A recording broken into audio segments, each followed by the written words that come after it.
Riviera की जादुई दुनिया में एक छोटी गुलाबी यूनिकॉर्न थी जिसका नाम लूना था। लूना अनोखी थी क्योंकि उसके सुनहरे बालों की जगह उसके नरम गुलाबी बाल थे जो सूरज उगने पर बादलों की तरह चमकते थे। रिवेरिया ऐसी जगह थी जहां हर दिन खुशी, रंग और दोस्ती का जश्न मनाया जाता था। लेकिन नया साल हमेशा सबसे खास समय होता था।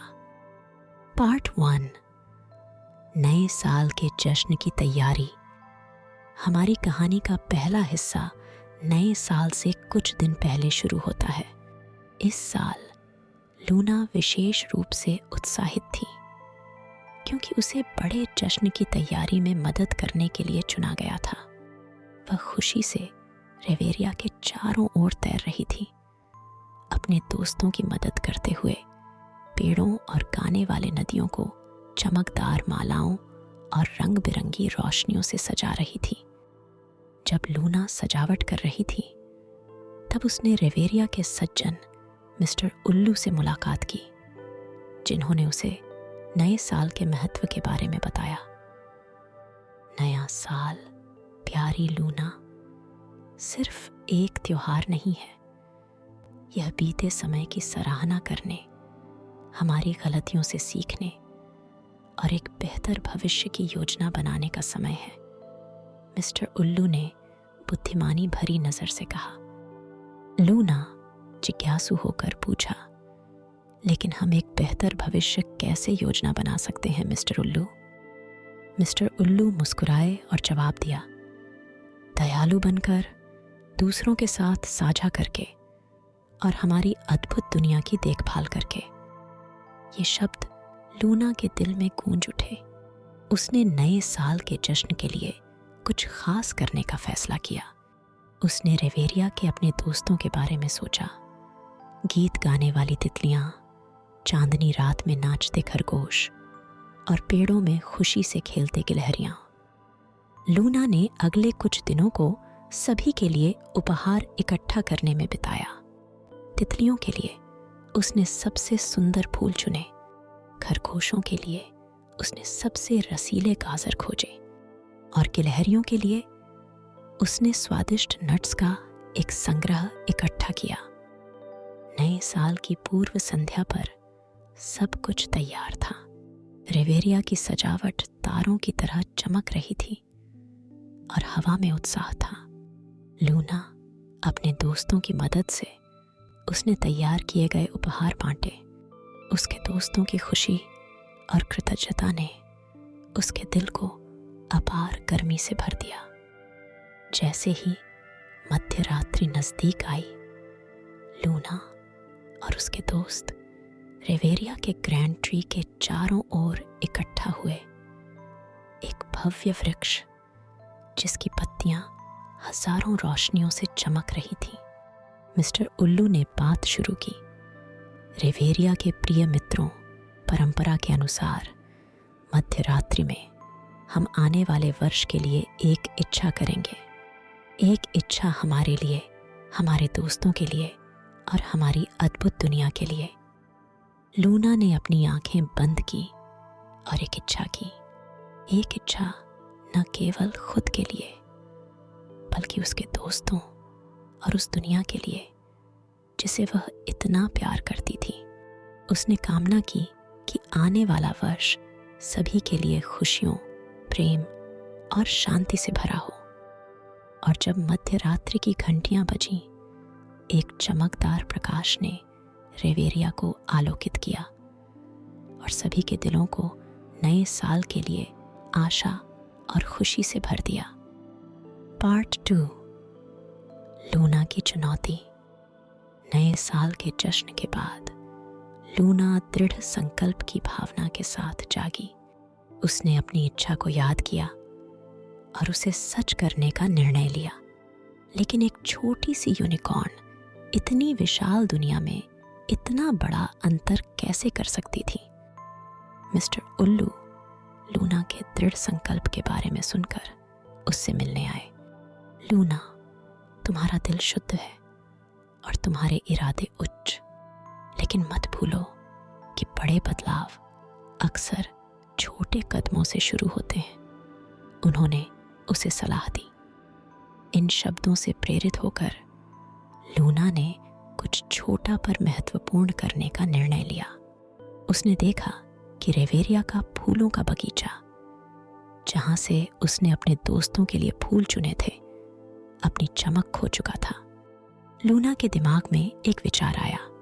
उसने उस बगीचे को पहले से भी ज्यादा सुंदर बनाने का निर्णय लिया। लूना ने अपने दोस्तों की मदद से बगीचे पर काम शुरू किया। गिलहरियां नए पौधों के लिए छोटे छोटे गड्ढे खोद रही थीं। खरगोश चमकदार नदियों से पानी ला रहे थे और तितलियां नए फूलों के परागण में मदद कर रही थीं।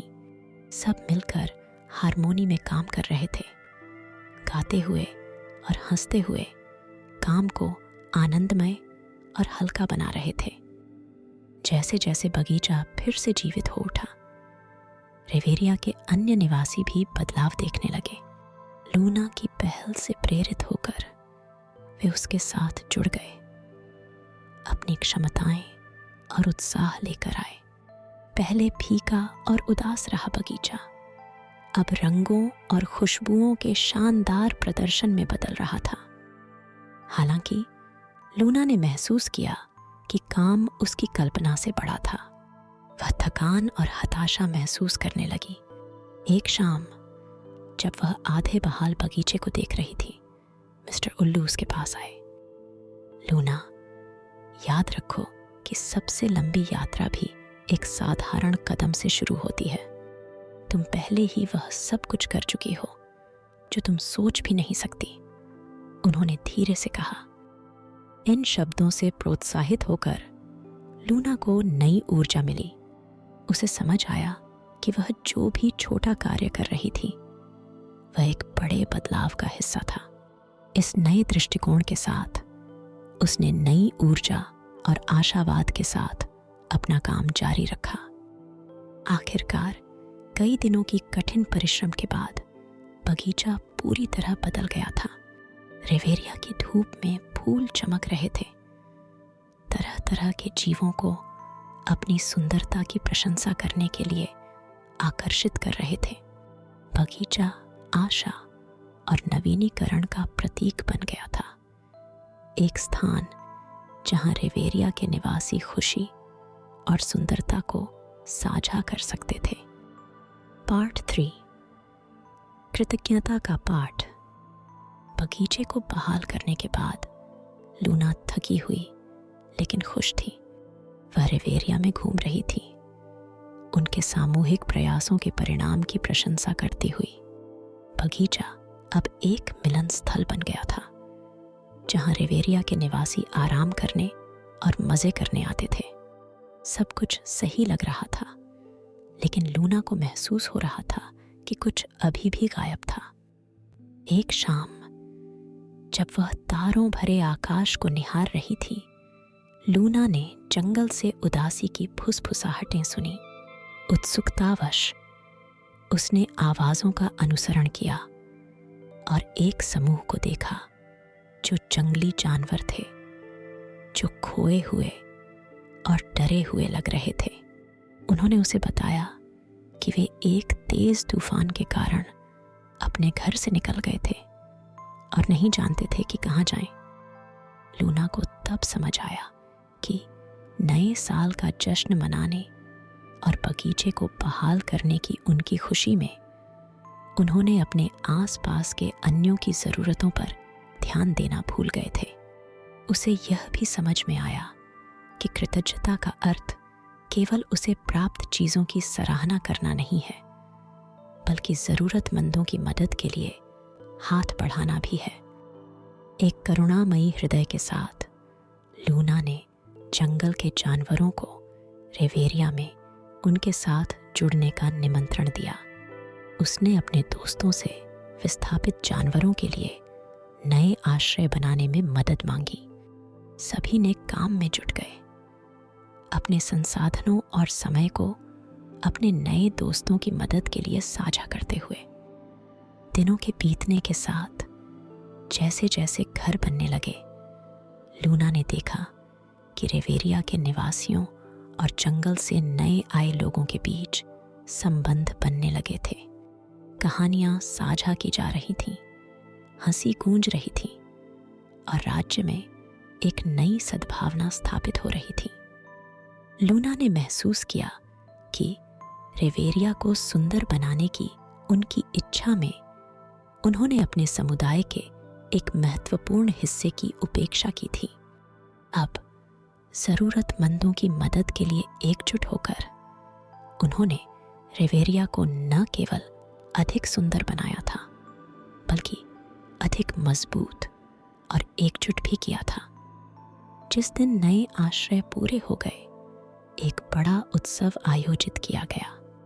जंगल के जानवरों ने लूना और रिवेरिया के निवासियों के प्रति अपना आभार व्यक्त किया। यह शुद्ध आनंद, हंसी और गायन का क्षण था, लेकिन यह गहरे चिंतन का भी समय था। लूना अपने सभी दोस्तों से घिरी हुई भावुक हो उठी। उसने एक मूल्यवान सबक सीखा था। सच्ची कृतज्ञता का अर्थ केवल उसके पास मौजूद चीज़ों के लिए आभारी होना नहीं होता, बल्कि दूसरों की देखभाल करना और उनके साथ साझा करना भी होता है, विशेष रूप से उनके लिए जो कम भाग्यशाली हैं। पार्ट 4, प्रकाश का उत्सव। प्यार और कृतज्ञता से भरे हुए दिल के साथ लूना रिवेरिया के सबसे बड़े उत्सव, प्रकाश के उत्सव के लिए तैयार हुई, जो वर्ष के अंत और एक नए की शुरुआत को चिह्नित करता था। इस साल यह उत्सव विशेष अर्थ रखता था, क्योंकि यह उनके समुदाय की एकता और पुनः प्राप्त शक्ति का प्रतीक था। प्रकाश के उत्सव के लिए तैयारियां शुरू हो गईं। रिवेरिया का हर निवासी, पुराना और नया, उत्सव में कुछ खास लेकर आया। जंगल के जानवर प्राकृतिक सजावटों के साथ योगदान कर रहे थे। गिलहरियां सबसे स्वादिष्ट नट्स से एक दावत तैयार कर रही थीं और तितलियां अपने चमकीले नृत्य से आकाश को रोशन कर रही थीं। लूना के पास भी एक खास सरप्राइज था। उसने गुप्त रूप से पूरे रिवेरिया के लिए एक उपहार पर काम किया था। मिस्टर उल्लू की मदद से उसने एक बड़ा रोशनी वाला मूर्तिकला बनाया था, जो एक पंखों वाले यूनिकॉर्न का प्रतिनिधित्व करता था, जो आशा और एकता का प्रतीक था। इस मूर्तिकला को उत्सव के दौरान अनावरण किया जाएगा। उनकी साझा यात्रा और उन्होंने जो हासिल किया था, उसकी याद दिलाने के रूप में। प्रकाश के उत्सव की रात आ गई। तारे पहले से कहीं अधिक चमक रहे थे और चांद रिवेरिया को एक कोमल चांदी की रोशनी से जगमगा रहा था। जैसे ही निवासी इकट्ठा होने लगे, लूना का दिल खुशी से उछल पड़ा। उसने अपने चारों ओर देखा, अपने दोस्तों के मुस्कुराते चेहरे देखे और जान लिया कि उन्होंने जो साथ में हासिल किया था, वह उनके व्यक्तिगत कार्यों के योग से कहीं अधिक था। जब मूर्तिकला का अनावरण करने का समय आया, लूना ने सभी को एक साथ आने का आमंत्रण दिया। एक कोमल और जादुई सांस के साथ उसने रोशनी वाली मूर्तिकला का प्रकटीकरण किया। भीड़ में आश्चर्य की सरसराहट दौड़ गई। मूर्तिकला गर्म रोशनी में चमक रही थी। उसके फैले हुए पंख और स्नेहपूर्ण नज़र रिवेरिया के हर निवासी के लिए संरक्षण और प्रेम का प्रतीक थे। उत्सव गानों, नृत्यों और एक भव्य दावत के साथ जारी रहा। हर कोई अपनी कहानी, उम्मीदें और आने वाले वर्ष के लिए सपने साझा कर रहा था। लूना को इस प्यार और सहयोगी समुदाय का हिस्सा होने पर अत्यंत खुशी महसूस हुई।